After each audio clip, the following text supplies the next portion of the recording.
इस कार्यक्रम के पुण्यार्जक हैं श्रीमती नीनू लोकेंद्र सिद्धि Jain Murar Gwalior, Shrimati Trishala Jain, doctor Monika, doctor Neeraj Jain, Nikhil Saizal Paschim Vihar Delhi, Shrimati Santosh Jain, Shri Vishal Chand Jain, Shrimati Poonam Jain, CMA Pankaj, Amit Jain, राशि जैन, उन्नति जैन, सेक्टर 37 नोएडा, पारसमल इंद्रा देवी, संजय, विनीता, अजय, नीतू बाकलीवाल सूरत, श्री विनोद जैन मिलेनियम, श्रीमती नीता जैन, समस्त गुरु भक्त परिवार फिरोजाबाद। धर्म स्नेही सत श्रद्धालु यहाँ पर उपस्थित आप सभी भव्यवर पुंडरीक पुण्यात्मा महानुभाव, आचार्य भगवान समंतबद्ध स्वामी द्वारा विरचित रत्नकंडक शावकाचार्य की वाचना के अंतर्गत श्रावक के 12 व्रतों में 4 शिक्षाव्रतों को देख रहे हैं। उसमें भी अंतिम शिक्षाव्रत वैयावृत्ति व दान अतिथि संभाग नाम से जाना जाता है। इसके भी 113वें नंबर के श्लोक को देख रहे हैं। इसमें देखा श्रावक किस प्रकार पात्रों की नवदा भक्ति करता है। श्रावक के कौन कौन से 7 विशेष गुण होते हैं, दाता के गुण। श्रावक के 21 विशेष गुण कौन कौन से होते हैं। दाता के 5 आभूषण कौन कौन से होते हैं। दाता के 5 दूषण कौन कौन से होते हैं। दाता के दान देने संबंधी 5 अतिचार कौन से होते हैं। दाता की अन्य विशेषताएं कौन कौन सी होती हैं, सब देखा। और ये देखा कि दाता, उत्तम दाता वही होता है जो शुद्ध हो, जिसकी कुल जाति वंश शुद्ध हो, जिसकी पिंड शुद्धि हो, जो अपने वर्ण की कन्या को स्वीकार करके वंश की वृद्धि करता है। धर्म अर्थ काम मोक्ष 4 प्रकार के पुरुषार्थों को करता है, किंतु जिसका जाति कुल वर्ण शुद्ध हो तो वही जिनेंद्र भगवान की अभिषेक पूजा विधान आदि करने का अधिकारी होता है और उत्तम मध्यम जगन पात्रों को आहार आदि दान देने का अधिकारी होता है। पिंड शुद्धि नहीं है तो नहीं दे सकता। आपने देखा था विगत दिवस कि जो व्यक्ति कुसंस्कारवश इस कुल जाति वर्ण वंश को नहीं मानते हैं, वे अविवेक पने के साथ व्यवहार करते हैं। यद्यपि ऐसा अविवेक पना तो पशुओं में भी नहीं पाया जाता। पशु भी अपनी जाति के पशु के साथ ही काम सेवन करते हैं, विजाति के साथ नहीं करते।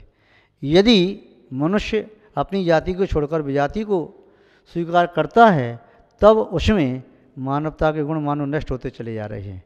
वह अपने व्रतों में स्थिर रहे, निष्ठ रहे। क्या उसके जातीय वाले लड़कों की कमी है जो लड़कियां अपनी जाति को छोड़कर के अन्य जाने का भाव रखती हैं? क्या लड़कों के लिए स्वजाति की कन्याओं की कमी है जो अपनी जाति को छोड़कर के अन्य जाति की कन्या को लेना चाहते हैं? उससे उनका जीवन बिगड़ जाता है, संस्कार बिगड़ जाते हैं। आपके संस्कार अलग थे, उस कन्या के संस्कार अलग हैं। आपके शरीर में जो धातु विधातु का उपचय है वो आपके माता पिता जिस वर्ण के थे उनका संस्कार है, उस कन्या में उसका संस्कार है। दोनों का मेल नहीं हो सकता। इसलिए स्ववर्ण को ही स्वीकार करना उचित है। स्वजाति की वृद्धि करना चाहिए, स्ववंश की वृद्धि करना चाहिए और मर्यादा का उल्लंघन नहीं करना चाहिए। भारतीय संस्कृति में मर्यादा का उल्लंघन करना एक अपराध है, गुनाह है, पाप है। ऐसा नहीं कर सकते।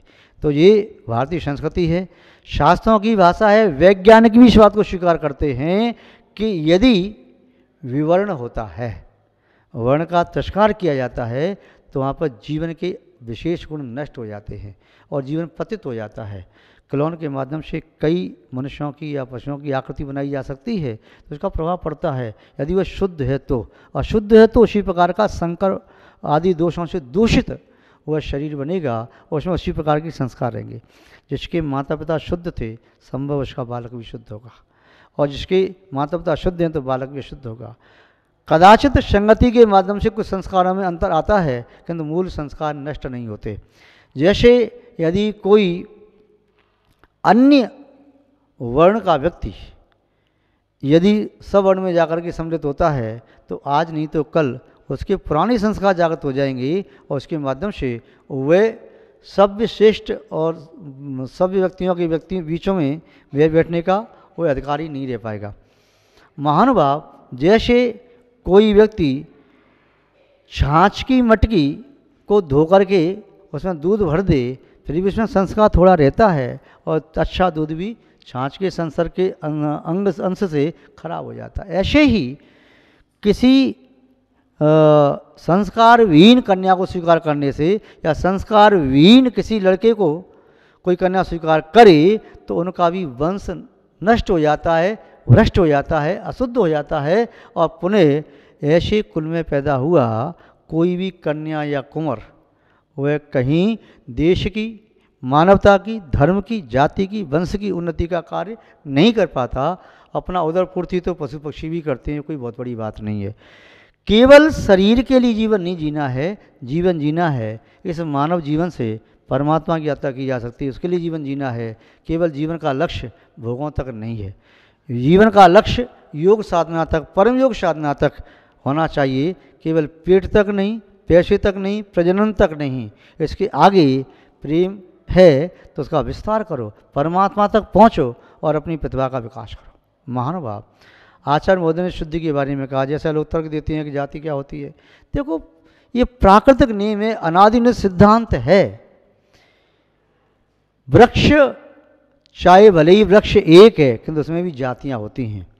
नीम के पेड़ नीम के साथ होते हैं, आम के आम के साथ, जामुन जामुन के साथ, अमरूद अमरूद के साथ, अंगूर अंगूर के साथ, केला के पेड़ केला के साथ एक साथ लगाएंगे तो फिर उसमें वह नहीं आएगा। यदि नीम के पेड़ के बीच में आम का पेड़ लगा दोगे तो आम कड़वा हो जाएगा। नीम के पेड़ पर यदि अंगूर की बेल भी लगा दोगे तो अंगूर में कड़वापन आ जाएगा। यदि जामुन का पेड़ नीम के पेड़ के बीच में तो जामुन के स्वाद में अंतर आ जाएगा। तो संगति का प्रभाव आता है, संसर्ग का प्रभाव आता है, इसलिए सबकी जाति अलग अलग है। नीम नीम है, वह जामुन नहीं हो सकता, जामुन जामुन है, नीम नहीं हो सकता। इसी प्रकार सभी को एक नहीं कह सकते। जैसे कोई कहे ना कि सब मानव एक हैं, एक नहीं है भाई, सबका अलग अलग है, सब अलग अलग हैं। एक मानव है तो फिर राष्ट्रपति की कुर्सी पर जाके तुम क्यों नहीं बैठ जाते? उससे जाकर के कहो तुम भी मनुष्य मैं भी मनुष्य हूँ। मानव एक हो तो फिर तुम जो काम कोई व्यक्ति कर रहा है सफाई का काम, उस काम को तुम क्यों नहीं करते? मानव एक है तो फिर और भी काम है, बोझा ढोने का काम तुम क्यों नहीं कर लेते? तो सबके अलग अलग कर्म है, प्रारब्ध है, सबके अलग अलग पुरुषार्थ हैं। तो उसको ऐसे ही रखा जाता है।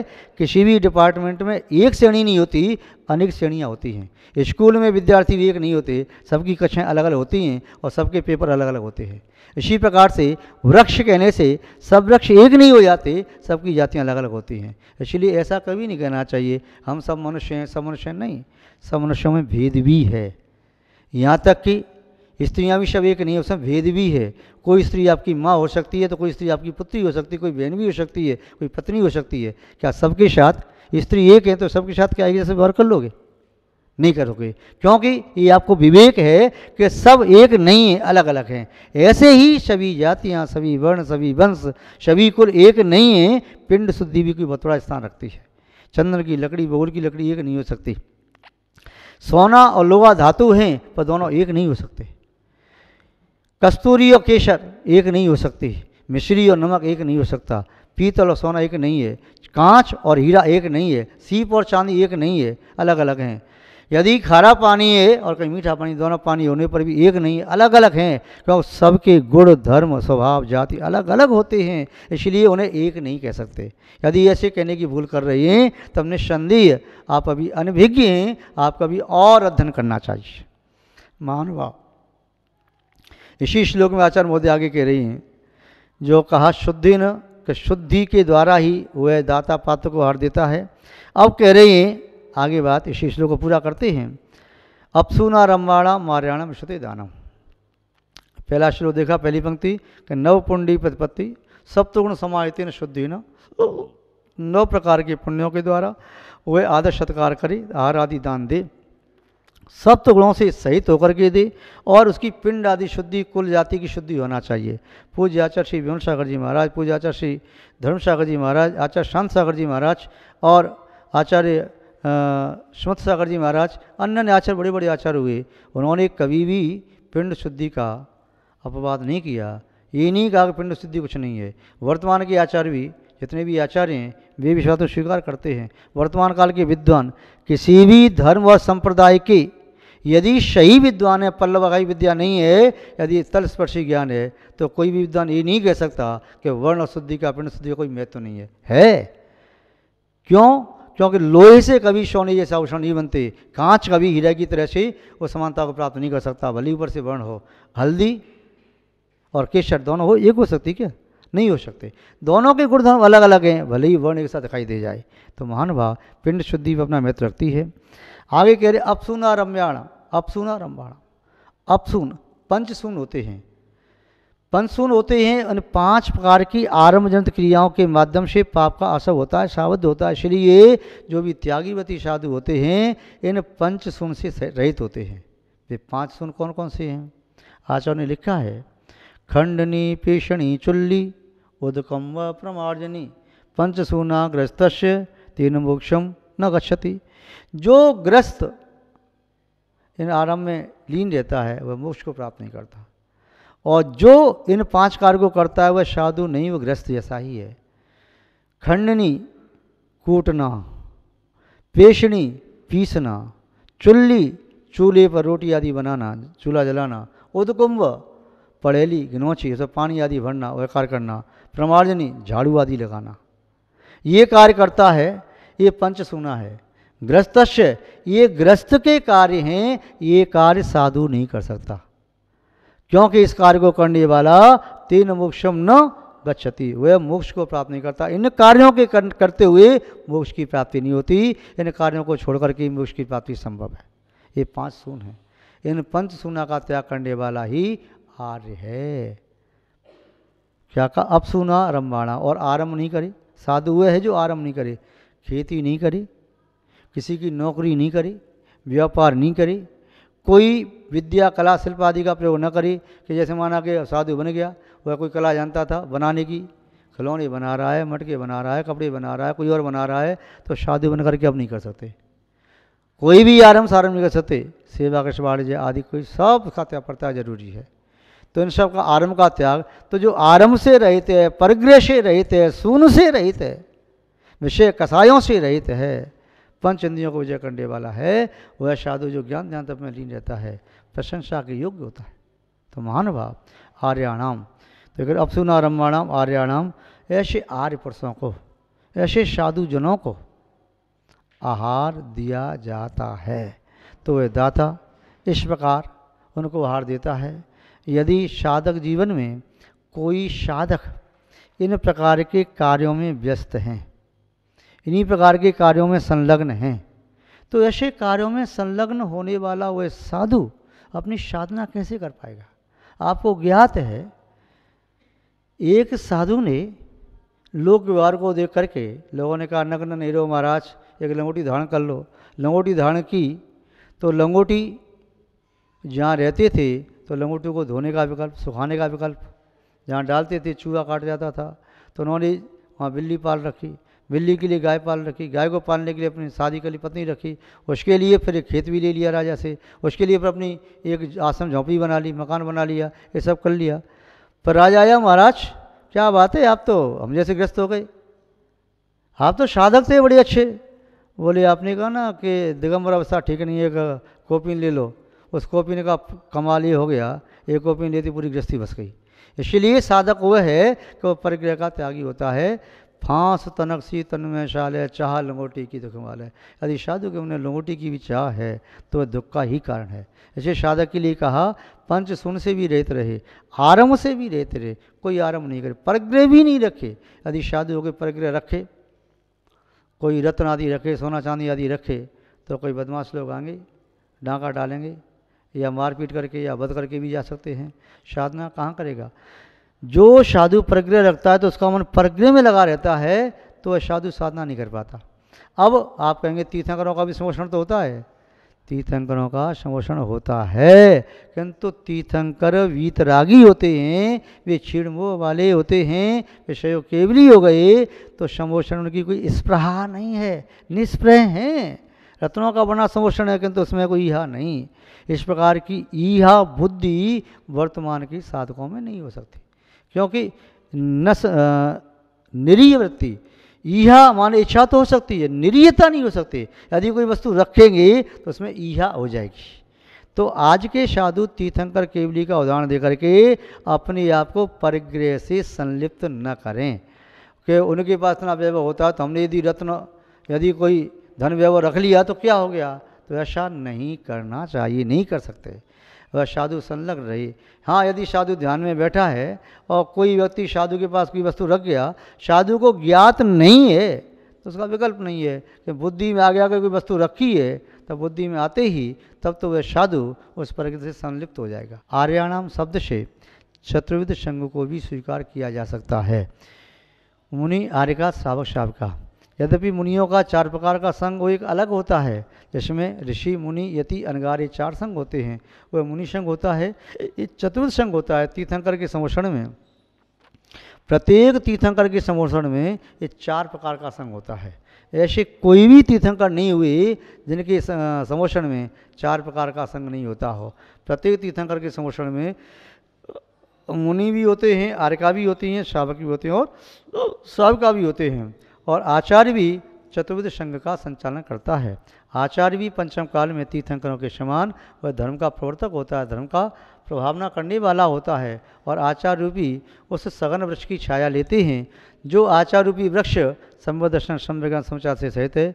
जिस आचार्य रूपी वृक्ष की जड़ संवदर्शन है और तना संविज्ञान है और चारित्र उसकी शाखाएं हैं, तब के इसके पत्ते लग रहे हैं, ध्यान आदि की इसकी कौंपलें पुष्प खिल रही हैं, ऐसे वृक्ष पर मुनि जन आदि चतुर्विध संघ आश्रय को प्राप्त होता है। तो महानुभाव, यहाँ पर जो दान के लिए पात्र बताया कि आर्याणम मिष्यति दानम, उसको दान दिया जाता है। यदि जो व्यक्ति पात्र को पात्र का भेद किए बिना जिसको मन में आया उसको दान देना प्रारंभ कर दिया, तो फिर ऐसा समझना चाहिए वह व्यक्ति विवेकहीन है।